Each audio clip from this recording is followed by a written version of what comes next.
ঈসা তার সফর সাথীর হাতে রুটির টুকরাটা দিয়ে বলে, রাখো রুটিটা, আমি একটু জরুরত ছাইরা আসি। পয়গম্বর জরুরত ছাইরা আইসা আর সাথীকে বলে, চলো সামনে যাই। পয়গম্বর তাকে জিজ্ঞাসা করতেছে, হাঁটতেছে আর জিজ্ঞাসা করতেছে, রুটি কই? সে বলে, রুটির খবর আমি জানি না। আবার লম্বা সফর করেছে পয়গম্বর ঈসা, ক্লান্তি এসে গেছে। একটা গাছ তলায় পয়গম্বর ঈসা তার সাথীকে নিয়ে বসে গেছে। দুইজনে বৈশা ঠান্ডা বাতাস খাইতেছে।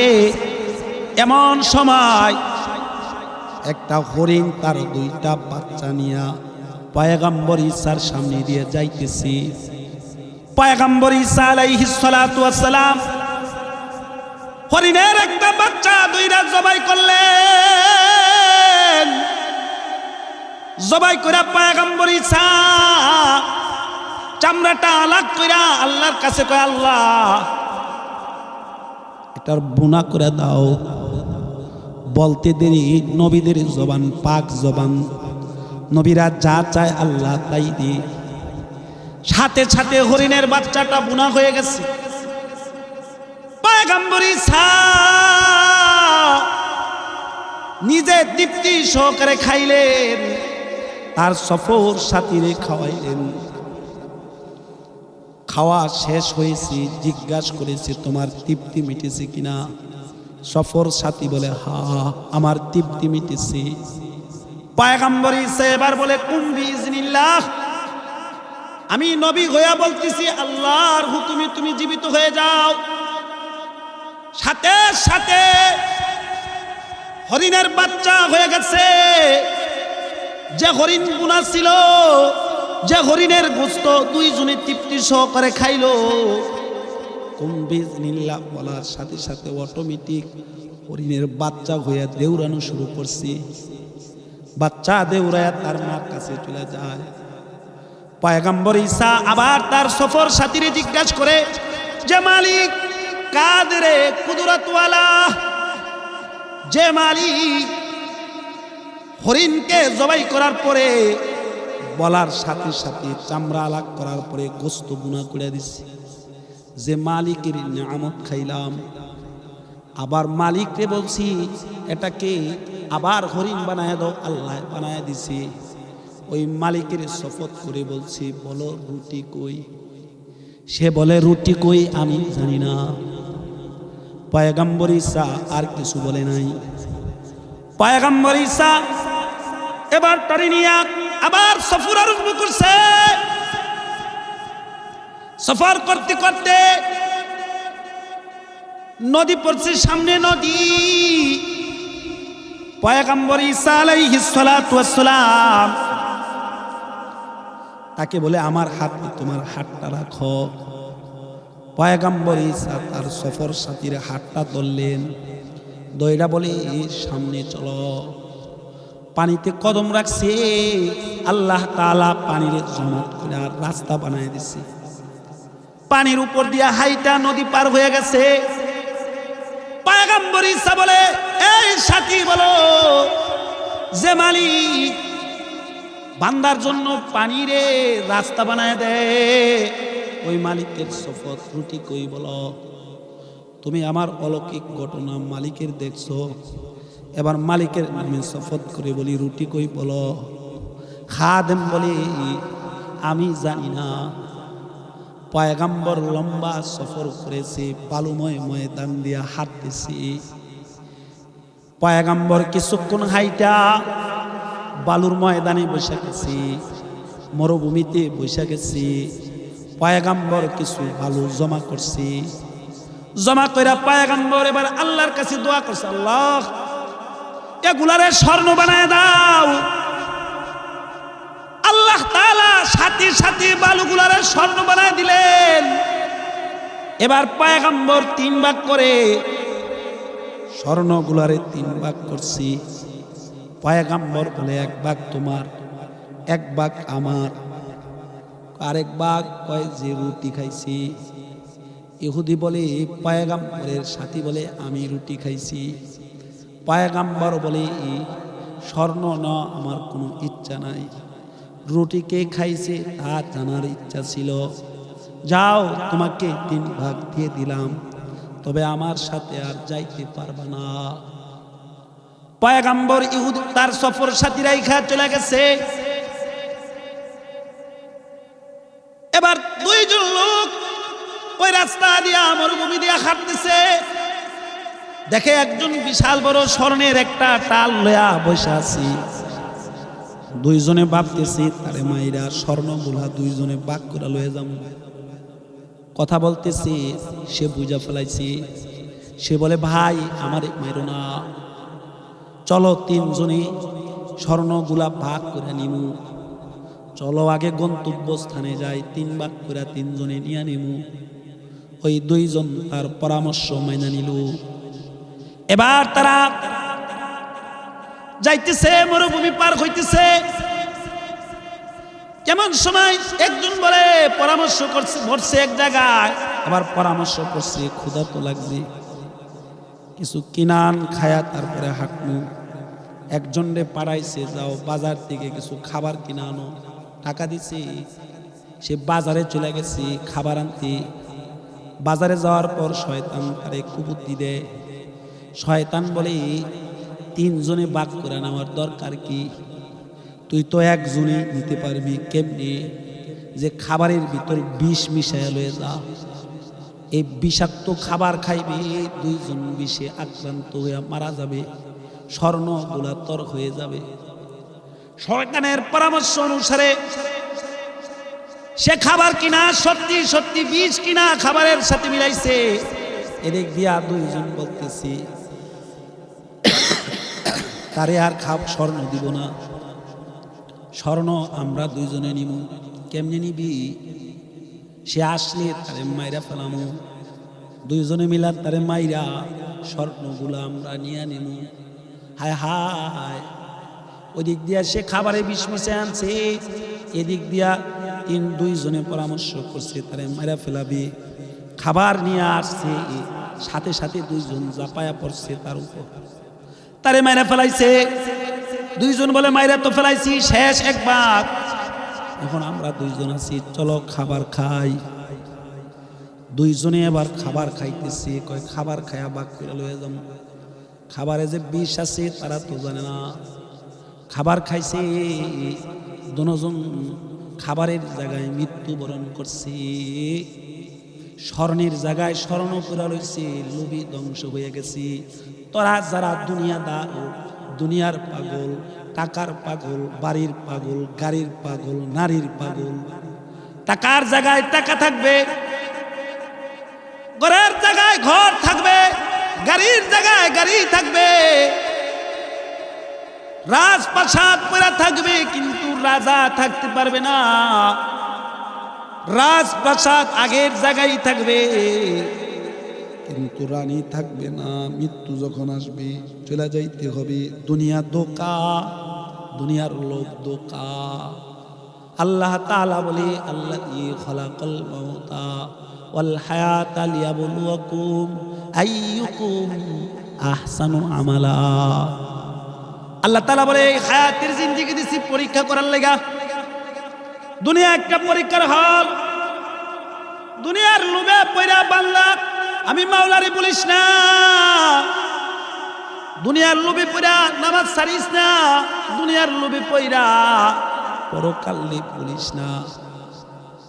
শুধু দুনিয়া, শুধু আখিরাতে বিচার করে তা না, কখনো কখনো আল্লাহ দুনিয়াতেও বিচার করে। ওই যে এক গ্রামে 3 ব্যক্তি, হাদিসে পাকে আছে, একজন হলো টাক পরা, একজন হলো টাক পরা, আরেকজন হলো কুষ্ঠরোগী, আরেকজন হলো অন্ধ। হাদিসে পাকে আছে, একজন কুষ্ঠরোগীওয়ালা মানুষ, আরেকজন টাক পরা মানুষ, আরেকজন অন্ধ। আল্লাহ তাআলা 3 জনের কাছে একজন ফেরেশতা পাঠাইছে। ফেরেশতা আয়েশা প্রথম টাক পরার কাছে আসছে। প্রথম ফেরেশতা কুষ্ঠরোগীর কাছে আয়েশা বলে, এই আল্লাহর বান্দা, তোমার মনে কি চায়? সে বলে দেখো না আমার মাথা, সে বলে দেখো না আমার সারা শরীরে সাদা সাদা দাগ হয়ে আছে। মানুষ আমারে দেখলে হাসে, মানুষ আমারে দেখলে ঠাট্টা করে। আল্লাহ যদি আমার শরীরটা ভালো করে দিত তাহলে আমি অনেক আনন্দ পাইতাম, অনেক ভালো হইতো।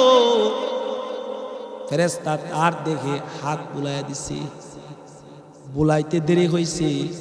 আল্লাহ তাআলা আর কুষ্ঠরোগী ভালা করতে দেরি করে নাই।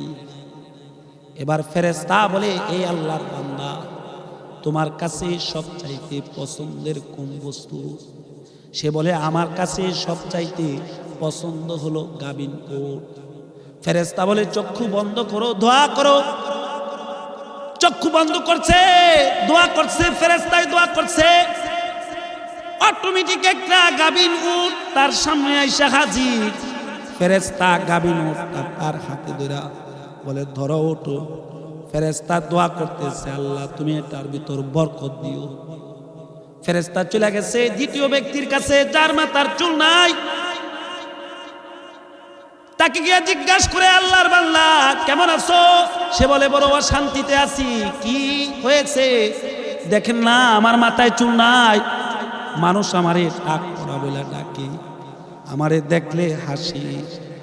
সে বলে, তুলে তুমি কি হইলে খুশি? সে বলে, আল্লাহ যদি আমার চুলটি ভালো করে দিত, মাথায় যদি চুল উঠতো, তাহলে আমি খুশি হইতাম। ফেরেশতা তার মাথায় হাত বুলাইলেন, সাথে সাথে গজায়া চুল উঠে গেছে। ফেরেশতা বলে, তুমি কোন জিনিস পছন্দ করো? সে বলে, গাবিন একটা গাবি হইলে আমি খুশি হইতাম। ফেরেশতা বলে, দোয়া করো, চোখ বন্ধ করো। দোয়া করছে, আল্লাহ তাআলা অটোমেটিক কুদরতি ভাবে একটা গাবি দিল। ফেরেশতা তার হাতে গাবির রশি দিয়া বলে, নাও। দোয়া করতেছে, আল্লাহ তুমি এটার ভিতর বরকত দিও। ফেরেশতা তৃতীয় ব্যক্তির কাছে চলে গেল, যে অন্ধ, যার চোখের আলো নাই, তার কাছে গিয়ে বলে, এই আল্লাহর বান্দা, তোমার কোন জিনিসটা হইলে ভালো লাগতো? সে বলে, দেখেন না আমার দুইটা চোখ নাই, আমার মালিক আসমান বানাইছে, জমিন বানাইছে, চাঁদ বানাইছে, সূর্য বানাইছে, কোনো কিছুই তো আমি দেখতে পাই না, এমনকি আমার নিজের চেহারাও দেখতে পাই না। যদি আমার চেহারা দেখতাম, মালিকের নাজ নিয়ামত দেখতে পারতাম, তাহলে আমি খুব আনন্দিত হইতাম। ফেরেশতা বিসমিল্লাহ বলে তার চোখে হাত বুলাইয়া দিছে, আল্লাহ তাআলা তার চোখ ভালো করে দিছে। সে বলে, এ আল্লাহর বান্দা, তোমার কোন জিনিস পছন্দ? সে বলে, আমার বকরি, গাভীর বকরি পছন্দ। সে বলে, চোখ বন্ধ করো, দোয়া করো। চোখ বন্ধ করে দোয়া করলেন, অটোমেটিক একটা গাভী উট, আল্লাহর গাভী বকরি আল্লাহর কুদরতিভাবে হাজির হয়ে গেল। ফেরেশতা তার কাছে গাভীন বকরিটার রশি দিয়া বকরির ভিতরে হাত রাখা দোয়া করে, আল্লাহ তুমি এটার ভিতর বরকত দিও। এক যুগ পার হয়ে গেছে, উটলার উটের পাল দিয়া ভরে গেছে, হাজার হাজার উটের মালিক হয়ে গেছে, বকরিওয়ালা হাজার হাজার বকরির মালিক হয়ে গেছে, গাভীওয়ালা হাজার হাজার গাভীর মালিক হয়ে গেছে। আল্লাহ কয়ে, ফেরেশতা যা, আমার এই তিন বান্দারে আবার পরীক্ষা করে আন, কারণ এই দুনিয়াতেও কখনো কখনো আল্লাহ তাআলা পরীক্ষা করে। ফেরেশতা জমিনে আসছে প্রথম ব্যক্তির কাছে, যার কুষ্ঠরোগী ছিল। ফেরেশতা আয়েশা বলে, এ আল্লাহর বান্দা, আমি একজন পথিক মুসাফির, সফরে আমার মাল সামানা শেষ হয়ে গেছে, আমাকে কি একটা ওট দেওয়া যায় না, যে ওটটা দিয়া আমি আমার সফরের বাকি ইন্তজাম কাজ শেষ করব? সে বলে, না, ওট দেওয়া যাবে না। ফেরেশতা বলে, এই আল্লাহর বান্দা, তুমি কি এমন লোক ছিল না? তোমার কি কুষ্ঠ রোগ ছিল না? আল্লাহ তোমারে দয়া করে ওট দেয় না, কেন আল্লাহর নামে দিবা না? সে বলে, বেয়াদব্যতাকার, আমি জন্মগতভাবে কোটিপতি, আমার দাদা কোটিপতি ছিল, আমার বাবা কোটিপতি ছিল, আমার নানা কোটিপতি ছিল, আমরা বংশই খানদানি বংশ। মিথ্যা কথা বইল না, দুর্ঘ আমার কাছ থেকে ফাঁকি ঝুঁকি করো না। ফেরেশতা এবার দোয়া করে, যদি তুমি মিথ্যা বলে থাকো, আল্লাহ যেন তার মাল ছিনায় নে। ফেরেশতা চলে যায় দ্বিতীয় ব্যক্তির কাছে, যাকে গাবি দিছিল তার কাছে গিয়া বলে, হ্যাঁ আল্লাহর বান্দা, আমি সফরে আসছি, আমার মাল সামান ফুরাইয়া গেছি, আমাকে কি একটা গরু দেওয়া যায় না, যে গরু দিয়া আমি আমার সফরের বাকি কাজ পুরা করব, বাড়িতে যাবো, আল্লাহর হস্তে একটা গরু দাও। সে বলে সম্ভব না, দেওয়া যাবে না। হায় হায়, কেন দিবে না? তুমি না টাক পড়া ছিলা, তুমি না দরিদ্র ছিলা, দুর্বল ছিলা। সে বলে মিথ্যা বলার জায়গা পাইছো না, জন্ম থেকে আমি বড়লোক, জন্ম থেকে আমি সুটাম দেহের অধিকারী, ফাঁকি ঝুঁকি করার জায়গা পাইছো না, আমার কাছ থেকে টাকা নেওয়ার তাল বাহানা করো। ফেরেশতা বলে, যদি তুমি মিথ্যা কথা বলে থাকো আর আসলেই যদি তুমি টাক পড়া হয়ে থাকো, আসলেই তুমি যদি দরিদ্র হয়ে থাকো, আল্লাহ যেন তোমার মাল ছিনায় নেয়। সত্যি সত্যি আল্লাহ তাআলা ফেরেশতা দোয়া করছে আর তুফান দিছে, তাদের সমস্ত উটগুলা একটা বাতাস আইসা মৃত্যুবরণ করলো। হায় হায়, টাক পড়া হয়ে গেল। কুষ্ঠরোগীওয়ালা কুষ্ঠরোগ হয়ে গেল, আক্রান্ত হয়ে গেল। তৃতীয় ব্যক্তির কাছে আসছে ফেরেশতা, তৃতীয় ব্যক্তির কাছে আইসা বলে, আল্লাহর বান্দা, আমি সফরে আসছি, আমার মাল সামানা ফুরায় গেছে, আল্লাহর নামে কি একটা বকরি দেওয়া যায় না? সে বলে, একটা কেন, যতটা বকরি লাগে তোমার ততটা বকরি লয়ে যাও, কারণ একদিন আমি অন্ধ ছিলাম, একদিন আমি গরিব ছিলাম, আমার মালিক আমাকে বড় দয়া করে চোখের আলো ফিরাইয়া দিছে। আমার মালিক আমারে একটা বকরি থেকে হাজার হাজার বকরির মালিক বানাইছে। আমার মালিকের নামে চাইছো, আমার মালিকের নামে চাইছো, তোমার যত বকরি মনে চাই নিয়ে নাও। ফেরেশতা বলে, রে আল্লাহর বান্দা, আমি আসলেই মানুষ নয়, আমি ফেরেশতা। আল্লাহ তাআলা তোমাদের তিনজনকে পরীক্ষা করলেন, তুমি পরীক্ষায় পাশ হয়েছো, আমার বকরি লাগবে না। আমি দোয়া করি আল্লাহ তাআলা তোমার বকরির পালে যেন বরকত দে, তার মাল বাড়তি রইল, বাড়তি রইল। এজন্য আল্লাহ তাআলা কালামে মাজিদে কয়, লা ইন শাকারতুম লাযীদাল্লাকুম ওয়া লা ইন কাফারতুম ইল্লা আযাবি লাশাদীদ। আল্লাহ কয়, আমার নিয়ামত পাইছো, নিয়ামতের শুকরিয়া আদায় কর। যদি নিয়ামতের শুকরিয়া আদায় করস, তাহলে আমি মালিক তোদেরকে নিয়ামত বাড়ায়া দিব। তবে বান্দা, আমি যে মাল দিছি, আল্লাযীনা ইউমিনুনা বিল গায়ব ওয়া ইয়াকিমুনাস সালাতা ওয়া মিম্মা রাযাকনাহুম ইউনফিকুন, আমার গোলামি করবি। আমি যে মাল দিছি, এই মাল থেকে আমার রোগে কুরবানি করবি। যদি বান্দা আমার রোগে কুরবানি করস, কারণ এই দুনিয়া হলো পরীক্ষার জায়গা, পরীক্ষায় যদি ফার্স্ট ডিভিশন পাস হইতে চাও, তাহলে নামাজ পড়া লাগবে, হজ করা লাগবে, যাকাত দেওয়া লাগবে, সদকা করা লাগবে, আমার নবীর তরিকা মতো চলা লাগবে। যদি বান্দা এই কাজগুলা করতে পারো, দুনিয়ার পরীক্ষায় যদি পাস হয়ে কবর জগতে আসতে পারো, আমি আসমানের মনিব মাওলা তোমাকে যে পুরস্কার দিব, এমন দুনিয়ার 10 দুনিয়ার সমপরিমাণ সর্বনিম্ন জান্নাত দান করব। আল্লাহ তাআলা আমাদের সকলকে দুনিয়ার পরীক্ষা ও আখিরাতের পরীক্ষায় উত্তীর্ণ হয়ে মালিকের সান্নিধ্য লাভ করার মতো তৌফিক দান করুক। আমিন আমিন।